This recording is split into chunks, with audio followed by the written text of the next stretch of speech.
ఈ వింటర్ సీజన్లో డైలీ రొటీన్గా ఇడ్లీ, దోశ, పూరి, పునుగు తినేవాళ్ళు చాలామంది ఉంటారు. అవి తిని తిని బోర్ కొట్టేసిన వాళ్ళు ఎంతమంది ఉన్నారో కమెంట్ సెక్షన్లో కమెంట్ చేసేయండి.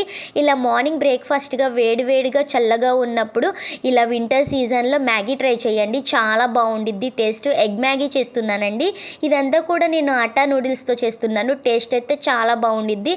క్విక్గా అయిపోతుంది. ఎలా చేసుకోవాలంటే ప్రాసెస్లోకి వెళ్ళిపోదాము. ఒక్కొక్కరు ఒక్కొక్క స్టైల్లో చేసుకుంటారు. నేను ఎలా చేసుకుంటానో కూడా ఒకసారి చూసి వీడియోలో ప్రాసెస్ ఫాలో అయిపోండి. ముందుగానే నేను బాయిల్ చేసుకున్న వాటర్లో అయితే ఈ మ్యాగీ అయితే వేసేసుకున్నాను.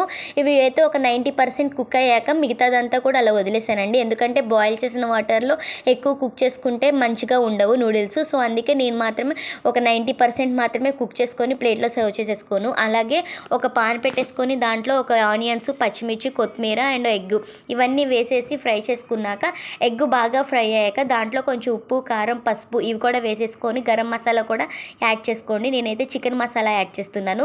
ఇవన్నీ యాడ్ చేసేసుకొని బాగా ఫ్రై అయ్యాక మనం ముందుగా ప్లేట్లో సర్వ్ చేసి పెట్టుకున్న ఈ మ్యాగీ కూడా దీనిలో వేసేసుకొని కలిపేసుకోండి. మ్యాగీ ఎలా చేసుకోవాలంటే ఇప్పుడు చేసే ప్రాసెస్ అంతా కూడా హై ఫ్లేమ్లో చేసుకోండి. అలాగే మ్యాగీ మసాలా కూడా వేసేసుకొని ఒక 2 మినిట్స్లోనే రెడీ అయిపోతుందండి. వేడివేడిగా ఇది తింటూ ఉంటే టేస్ట్ చాలా బాగుండిద్ది. అన్హెల్దీ ఫుడ్ కాబట్టి వీక్లీ వన్స్ అయినా ట్రై చేయండి. డైలీ అయితే తినొద్దండి, అస్సలు పనికిరాదు. కాబట్టి నేనైతే గోధుమ పిండితో చేసిన నూడిల్సే మ్యాగీతోనే చేస్తున్నాను. టేస్ట్ అయితే అదిరిపోయింది. కొత్తిమీరతో సర్వ్ చేసేసుకొని వీడియో నచ్చితే సబ్స్క్రైబ్ చేసుకోండి.